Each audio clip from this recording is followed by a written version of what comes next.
Você já se perguntou como que o nosso cérebro funciona quando nós precisamos segurar os nossos impulsos?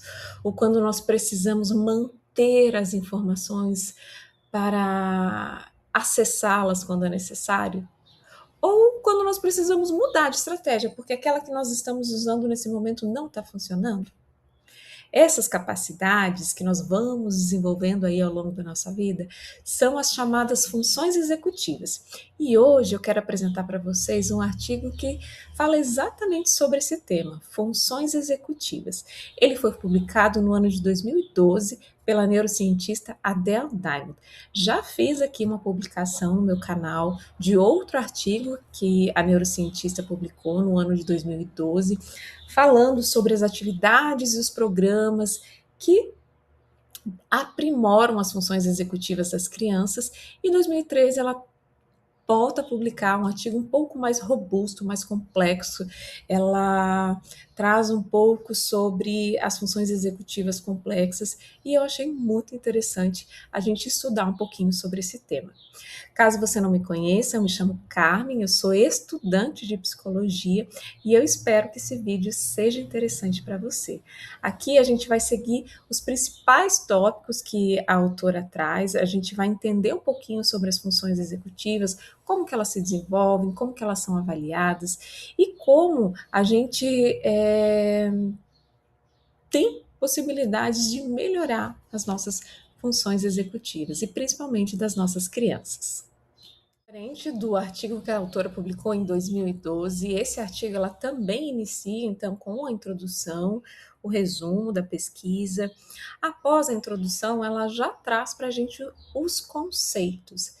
Da mesma forma, ela coloca para a gente que as funções executivas elas são processos mentais que são necessários para que a gente não haja sempre ali no automático, ou ainda mais, quando agir automaticamente não é o suficiente. As funções executivas, elas são aquelas funções que permitem com que a gente seja capaz de brincar com as nossas ideias, que nós sejamos capazes de pensar antes de agir, que a gente saiba enfrentar ali novas situações, situações adversas, resistir a tentações, manter ali o nosso foco, a nossa atenção. E segundo a autora, nós utilizamos as nossas funções executivas quando nós precisamos exercer de fato ali um controle mental, de cima para baixo, ou seja, quando o nosso objetivo ele precisa orientar o nosso comportamento. Então, é para isso que nós usamos as nossas funções executivas, para que a gente seja capaz de orientar o nosso comportamento de forma adequada ou de forma que nós esperamos que seja.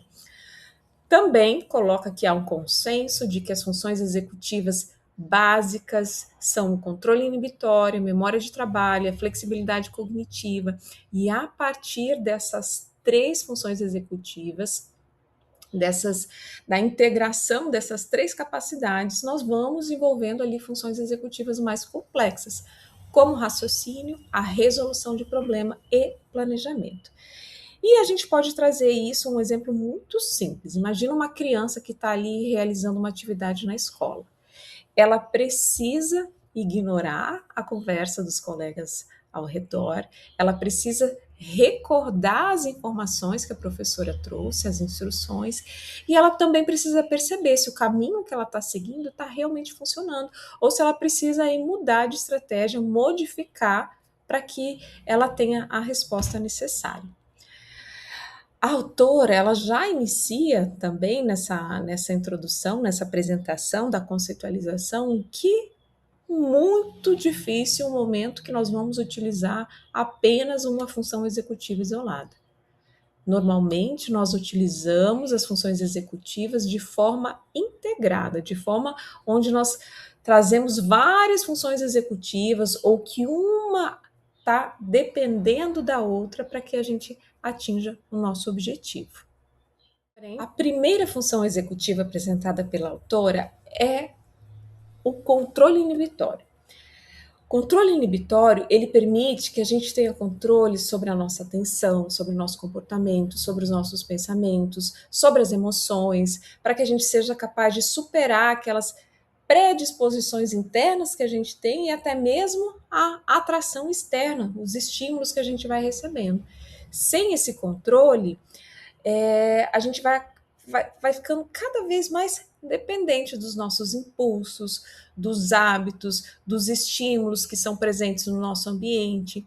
Então, a autora ela divide esse controle inibitório em dois grandes aspectos: controle de interferência e inibição de resposta ao controle. O que seria, então, esse controle de interferência? O controle de interferência, ele permite que nós sejamos capazes de selecionar aquilo que é relevante e impedir as informações que concorrem com o que é relevante, para que a gente consiga dominar ali a nossa atenção, o nosso pensamento. Imagine que uma criança está ali fazendo a leitura de um livro e pessoas em volta estão conversando. Para que ela consiga continuar essa leitura, ela precisa direcionar de forma voluntária, ativa, a atenção dela ao texto e reduzir ali as interferências dos sons que estão ao redor. A inibição cognitiva, ela também permite impedir que os pensamentos ou outras lembranças irrelevantes tomem conta da nossa tarefa atual. Imagine que você tem o desejo de adormecer. E aí começam a surgir várias memórias, várias lembranças que de alguma forma te deixam agitado e impeçam você de fazer ali, ou de adormecer, ou até mesmo de fazer uma leitura. Por exemplo, volta para o caso da leitura que fica mais fácil.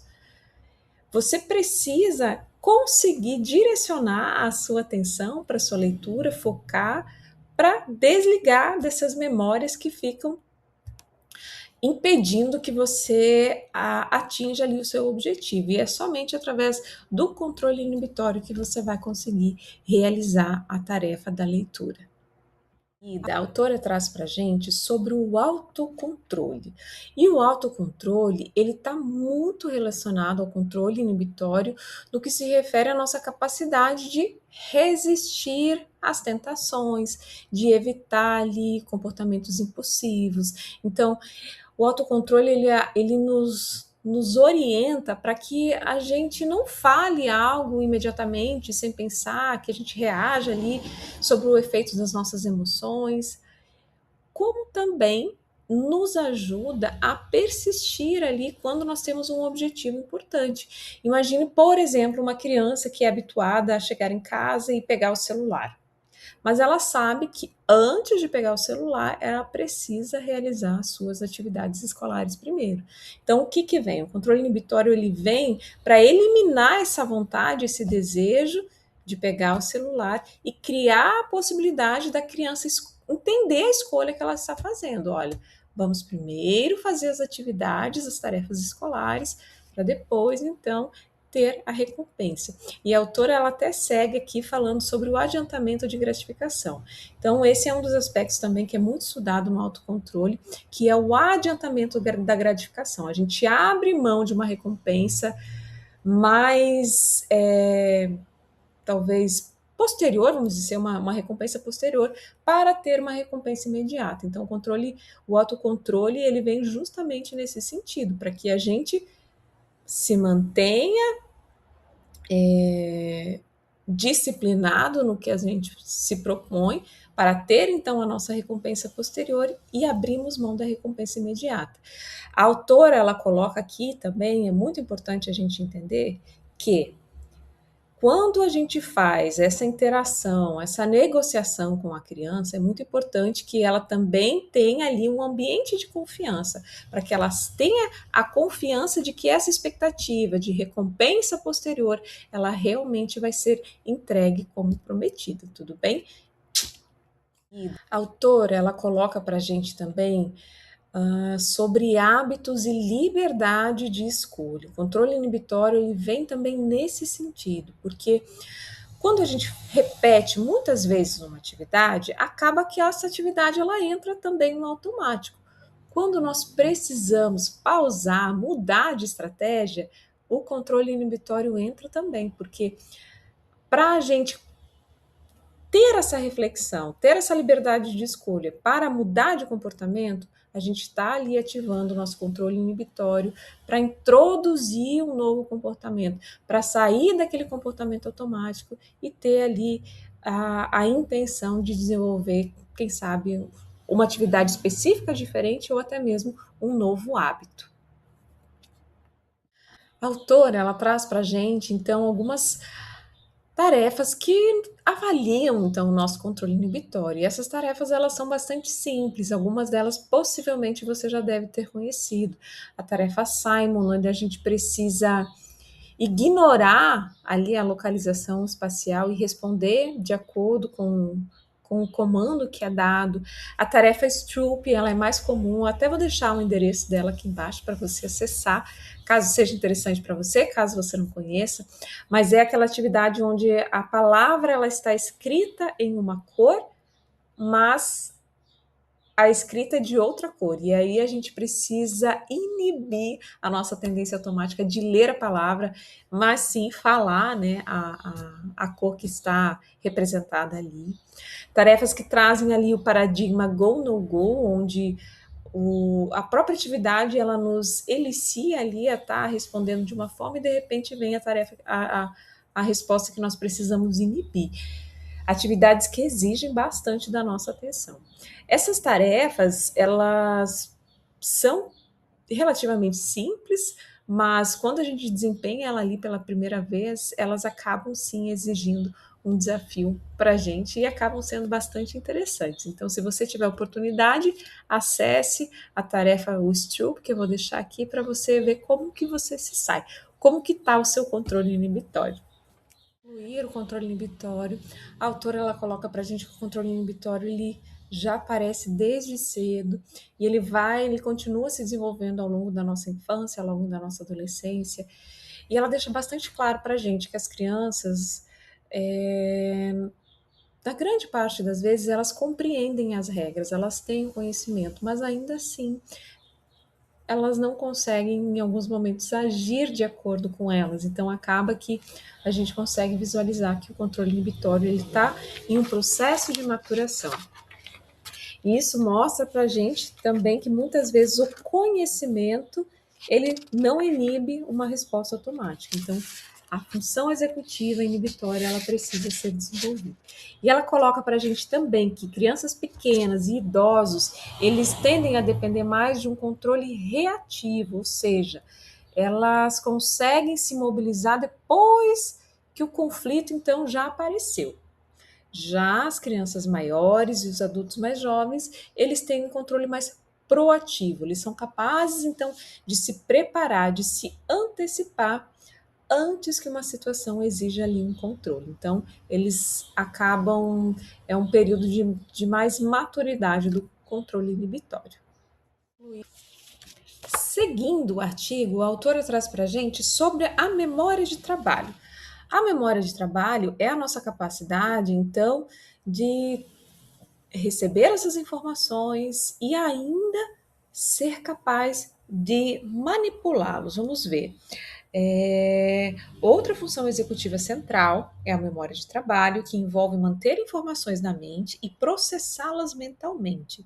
E isso difere a memória de trabalho com a memória de curto prazo. Imagine um exemplo bastante prático. Você recebe um comando de repetir ali uma sequência numérica e você faz a repetição 1, 2, 3, 4, 5. Isso é a memória de trabalho. Agora, quando eu pedir para você falar essa sequência numérica de forma de trás para frente, você está manipulando essa informação. Então, você está trabalhando ali a sua memória de trabalho, ok? A autora ela ainda coloca para a gente que a mudança de regras, a mudança de perspectiva, de padrões, ela costuma produzir um custo para a gente, porque o nosso cérebro ele gosta do conforto. Eu até fiz uma anotação aqui. O cérebro ele é econômico, a gente gosta do que é familiar. Então, toda vez que a gente faz uma mudança, que a gente produz um novo formato, a gente tende a responder mais lentamente, a gente tende a cometer mais erros após essa mudança, porque isso é um custo para o nosso cérebro e a gente passa por um processo de adaptação até que entre novamente no automático como era anteriormente. E essa dificuldade a gente percebe bastante no universo infantil, mas nós adultos também costumamos ter dificuldade a ter uma queda na nossa eficiência quando nós precisamos mudar o costume das coisas. Seguindo, a autora, ela também correlaciona para a gente a ligação que há entre a memória de trabalho e a atenção. Imagine que para você, então, fazer uma leitura, esse objetivo, ele precisa estar ativo na sua memória de trabalho, para que é a memória de trabalho que protege essa sua ação, esse seu interesse, das interferências que podem acontecer. Refere a exercícios que nós podemos fazer para ajudar ali a nossa memória de trabalho.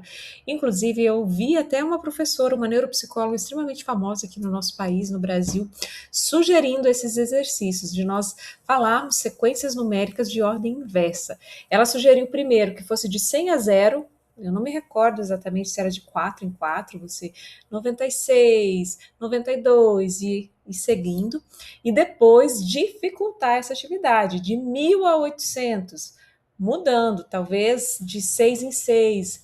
Eu não me recordo exatamente o comando, mas o desafio é o mesmo, a gente precisa estar ali mentalizando e processando informações que nós já conhecemos. Também nós podemos, outra sugestão, palavras que nós consideramos difíceis em português, soletrar essas palavras também ao contrário. Olha só que desafio. Então a gente puxa ali da nossa memória, do nosso conhecimento, e aí a gente ainda precisa trabalhar essa informação. Lembrar posição de objetos, atualizar continuamente as informações. Por exemplo, para quem é psicólogo, pegar ali o DSM, tá? Lembrando os critérios diagnósticos todos os dias, realizar atividades enquanto você precisa ter outras informações na mente, isso também ajuda a gente a trabalhar a nossa memória de trabalho.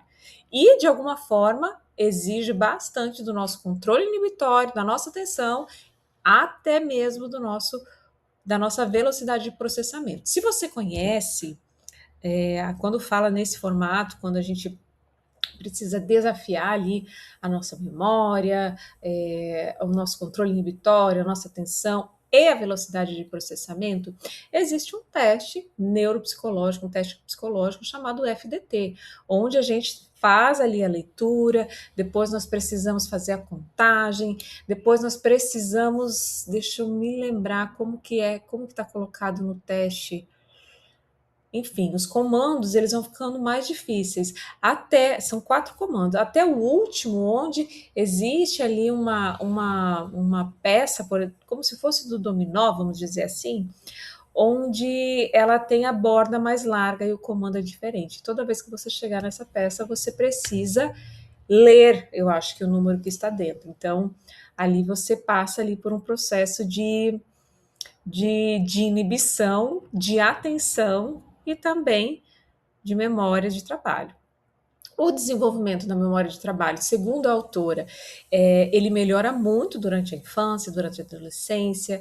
A criança vai conseguindo manter mais informações, ela vai conseguindo conservar essas informações por mais tempo e, principalmente, vai conseguindo melhorar no desafio de fazer as operações mentais ali mais complexas. E é isso a gente vivencia na prática, a gente observa que as crianças realmente funcionam nesse formato.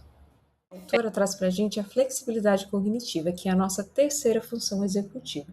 Essa função executiva, apesar dela ser uma função executiva de base, ela tem um funcionamento bastante complexo, porque para a flexibilidade cognitiva se desenvolver, ela fica apoiada no controle inibitório e na memória de trabalho. Imagine que você precisa abandonar ali perspectivas anteriores que você tinha e manter uma nova perspectiva ali na sua memória de trabalho. E é através dessa função da flexibilidade cognitiva que a gente consegue mudar a nossa perspectiva, que a gente consegue se adaptar a novas situações, a novas demandas, que a gente consegue abandonar ideias antigas e mudar as nossas prioridades, abandonar situações que não estão funcionando para tentar coisas que venham a funcionar melhor. E a autora segue trazendo para a gente o que seria essa mudança de perspectiva, que ela pode ser espacial ou interpessoal. A espacial, a gente pode trazer aquele exemplo clássico da criança na tentativa de montar o quebra-cabeça. Quando a criança pega ali o quebra-cabeça nas primeiras vezes, ela tende a pegar a pecinha e tentar encaixando do jeito que ela pegou. Conforme ela vai maturando ali, ela vai tentando, ela vai mudando a peça até que a peça encaixe. Então, a criança, em alguns momentos, ela precisa mudar o comportamento que ela estava tendo de simplesmente pegar e encaixar, mas tentar girar a peça, ou muitas crianças até mesmo se afastam, levantam, observam, para tentar ali ter uma nova perspectiva espacial do problema que ela precisa resolver. Temos também a perspectiva interpessoal, é quando a gente consegue compreender ali o ponto de vista da outra pessoa. Isso não significa necessariamente que nós vamos concordar, mas a gente é capaz, a gente é flexível de compreender, pelo menos. E isso representa que a gente consegue, então, consegue ter uma flexibilidade de ter novas perspectivas. A autora também fala sobre mudar de estratégia. A flexibilidade cognitiva, ela permite que a gente tente novas abordagens quando a primeira não está funcionando, porque a gente busque novas soluções, e isso acaba estimulando muito a nossa adaptação a novas situações, como também a nossa criatividade. Então, a gente começa a buscar, a gente percebe a necessidade que nós precisamos pensar fora da caixa e nós precisamos aproveitar as oportunidades inesperadas que vão surgindo aí ao longo das nossas atividades. A autora ela ainda coloca para a gente que a mudança de regras, a mudança de perspectiva, de padrões, ela costuma produzir um custo para a gente, porque o nosso cérebro, ele gosta do conforto. Eu até fiz uma anotação aqui, o cérebro, ele é econômico, a gente gosta do que é familiar. Então, toda vez que a gente faz uma mudança, que a gente produz um novo formato, a gente tende a responder mais lentamente, a gente tende a cometer mais erros após essa mudança, porque isso é um custo para o nosso cérebro e a gente passa por um processo de adaptação até que entre novamente no automático como era anteriormente. E essa dificuldade a gente percebe bastante no universo infantil, mas nós adultos também costumamos ter dificuldade, a ter uma queda na nossa eficiência quando nós precisamos mudar o costume das coisas. Diferente do artigo de 2012, nesse artigo de 2013, a autora ela trouxe para a gente os conceitos das funções executivas de ordem superior. E ela coloca para a gente que nós temos as funções executivas de base, que é o raciocínio lógico, essa é uma de ordem superior, que é a flexibilidade cognitiva, a memória de trabalho e o controle inibitório, se desenvolvem para que a gente tenha habilidades mais complexas, que entra o raciocínio, a solução de problemas e o planejamento. O raciocínio ele pode ser lógico relacional. O lógico, o nome sugere, por exemplo, como 2 mais 2 é 4. A gente precisa aprender a entender essa lógica das coisas. O relacional é a nossa habilidade de conseguir relacionar as informações que nós já temos com informações novas que nós já recebemos e trabalhar essas informações, comparar essas informações e ter ali um resultado adequado dessa mentalização. O controle inibitório, ele participa desse processo também porque ele inibe que a gente faça ali relações com informações que possam atrapalhar esse raciocínio. Então, ele entra para que a gente não tenha conclusões precipitadas, por exemplo. Seguindo, nós temos o planejamento e a resolução de problemas. O planejamento, então, envolve a nossa capacidade de nos mantermos ali com o nosso objetivo, de organizar as etapas, de controlar os nossos impulsos, de acompanhar o nosso progresso, de mudar a estratégia quando for necessário. Olha, aqui já entra a flexibilidade cognitiva. E a resolução de problema, ela também exige essa atuação conjunta das funções executivas, porque a gente precisa raciocinar, a gente precisa muitas vezes para solucionar um problema fazer ali um planejamento, a gente precisa ter ali na nossa memória de trabalho de que o que a gente está fazendo não está funcionando, fazer a flexibilidade cognitiva para se adaptar ali a novas situações, inibir comportamentos antigos. Então, as funções executivas complexas, elas vão estar utilizando de forma conjunta as nossas funções executivas básicas. Seguindo o artigo, na página 19, a autora traz para a gente uma comparação, uma metáfora com as funções executivas e a mina e o canário na mina de carvão. Ela fala que antigamente os mineiros eles levavam os canários para detectar ali alterações perigosas no ambiente dentro da mina. Quando os pássaros identificavam ali perigos, eles apresentavam sinais para que o mineiro então deixasse aquele ambiente e buscasse um local mais seguro. E ela coloca para a gente que as nossas funções executivas, elas são também particularmente sensíveis. Então, quando nós estamos estressados, quando nós estamos tristes, quando nós sentimos solidão, quando nós não dormimos bem, não nos alimentamos bem, não fazemos as atividades físicas de forma regular, muitas vezes a gente tende a apresentar ali um problema cognitivo.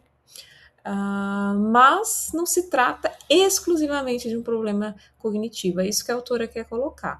Muitas vezes essas dificuldades elas estão relacionadas a outras questões emocionais, sociais, físicas, e ela coloca para a gente o porquê isso acontece. Ela explica que o nosso córtex pré-frontal é a região fundamental para as nossas funções executivas.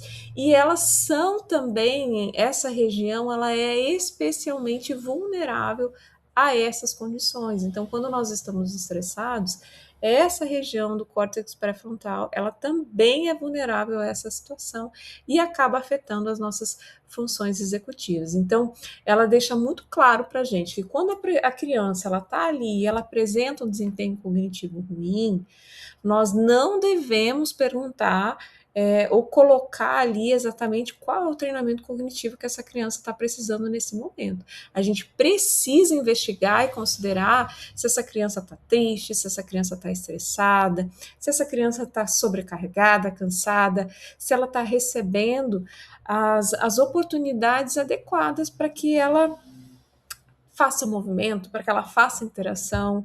Então, não investigar somente as questões cognitivas, precisamos também investigar todo o contexto ali que essa criança está inserida para então fazer as intervenções necessárias. Os treinamentos que podem melhorar as funções executivas, não diferente do artigo de 2012, a autora ela traz novamente sobre o Cogno, que é um treinamento computadorizado, onde se trabalha a memória de trabalho. O Cogno você pode acessar ali no seu site de busca, você vai localizar o site, você vai ver que tem pacotes que você pode aderir e fazer as atividades. São alguns minutos por dia, alguns dias por semana, por um determinado período. A autora ela também traz sobre atividades e jogos não computadorizados, mas que exigem ali das crianças lembrar regras, controlar algumas respostas, se adaptar a novas estratégias, isso acaba desafiando também as funções executivas das crianças.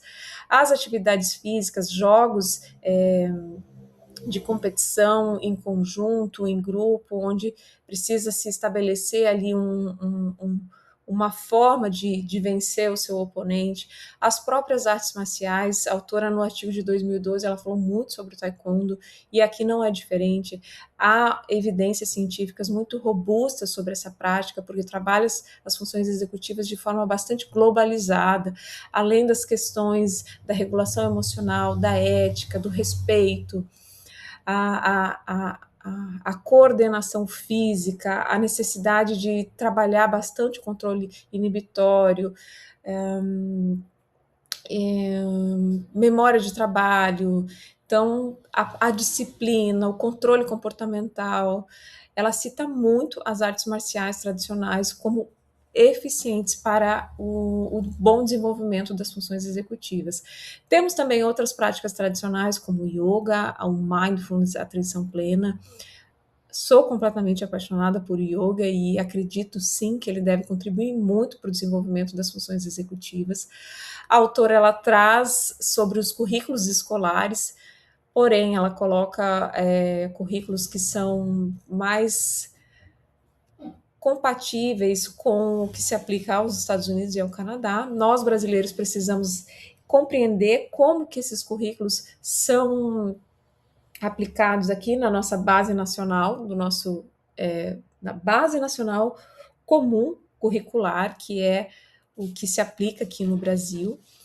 Mas, independente de todas essas situações, a autora ela deixa bastante claro que nós precisamos também considerar as afinidades das crianças. Não diferente do artigo de 2012, ela coloca que quando nós fazemos algo que nós gostamos, nós tendemos a ser mais dedicados, a ter uma satisfação sobre essa atividade e ser algo mais prazeroso para a gente. Ela coloca também os princípios gerais do treinamento, o que precisa nesses treinamentos para eles serem efetivos. Ela coloca o seguinte, que quem começa com maior dificuldade é a criança que melhora mais. Então, a criança que apresenta ali funções executivas inicialmente mais fracas, elas frequentemente elas vão ter maiores ganhos. E isso indica que as intervenções elas podem contribuir grandemente para reduzir as desigualdades, para que as crianças elas estejam mais iguais aos seus pares. Isso, consequentemente, gente, melhora a interação social, melhora a autoestima daquela criança e até mesmo as questões emocionais daquela criança. A prática, ela precisa ser repetida, então essas funções executivas, elas precisam ser repetidas e elas precisam ir melhorando conforme vai sendo praticado. Seguindo dessa necessidade de ir melhorando, conforme vai melhorando, o desafio também precisa aumentar. Então, quando uma atividade vai se tornando muito fácil, ela precisa passar a exigir mais daquela criança, porque as funções executivas, elas só são trabalhadas quando, de fato, nós precisamos sair do nosso automático, isso volta lá para o conceito das funções executivas, sair do automático e, de fato, nos colocarmos ali numa condição de execução realmente, porque é só através desse movimento que nós vamos gerar ali um desenvolvimento. Então, a dificuldade ela precisa aumentar progressivamente para se permanecer adequada ao nível daquela criança. A autora coloca mais uma vez que a transferência é limitada, então os benefícios que você recebe ao estimular uma função cognitiva normalmente tende a melhorar essa função executiva específica.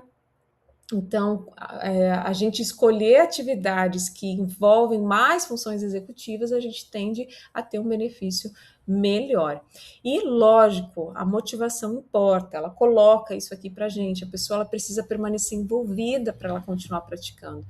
Então, a gente precisa encontrar uma forma dessa atividade ser agradável, até mesmo para evitar a desistência e fazer sentido para quem está realizando essa atividade. Após todas essas evidências, qual que seria então a principal conclusão da autora? Ela coloca para a gente que as funções executivas elas são fundamentais para a nossa aprendizagem, para o nosso trabalho, para os nossos relacionamentos, para que nós tenhamos saúde física, para que nós tenhamos saúde mental, para que nós sejamos capazes de resolver nossos problemas e ter uma vida satisfatória, ter qualidade de vida. É através das nossas funções executivas que nós conseguimos controlar os nossos impulsos, que nós conseguimos nos manter ativos nos nossos objetivos, no que nós estabelecemos para nós, trabalhar as informações aqui na nossa cabeça, nos adaptar, mudar de rota, resolver os nossos problemas. E o mais maravilhoso é que todas essas funções executivas elas podem ser treinadas. Mas quando a gente fala do desenvolvimento executivo, isso não depende somente de exercícios cognitivos isolados. A gente também precisa considerar o estresse, a solidão, a tristeza, a falta de sono, a falta de atividade física, tudo isso prejudica as nossas funções executivas. Por isso que a autora ela defende que um bom desenvolvimento cognitivo, ele não deve ser separado do desenvolvimento emocional, do desenvolvimento social e do desenvolvimento físico. Então, as intervenções mais promissoras que existem através das pesquisas para as funções executivas, elas trabalham questões executivas, funções executivas, ao mesmo tempo promovem movimento, promovem vínculo social, promovem confiança, alegria e sensação de pertencimento, que é o mais importante. Então, a mensagem final ela não é simplesmente de que nós precisamos estar ali treinando o nosso cérebro. Não, a gente precisa, para que o nosso cérebro funcione de forma satisfatória, nós precisamos considerar que nós somos uma pessoa completa, nós precisamos nos considerar uma pessoa como um todo. Questões cognitivas, executivas, questões físicas, sociais e emocionais. Esse, então, foi um panorama do artigo Funções Executivas da autora e neurocientista Adele Diamond. Ela publicou esse artigo em 2013. Eu espero que tenha sido interessante para você, que faça sentido as informações que eu trouxe aqui para você. E até o nosso próximo artigo. Se você gostou desse vídeo, não deixe de curtir, se inscreva no canal. Se for interessante, se tiver algum tema que você gostaria que a gente trouxesse aqui nos próximos artigos, não deixa de inscrever e eu espero você no próximo vídeo. Até mais!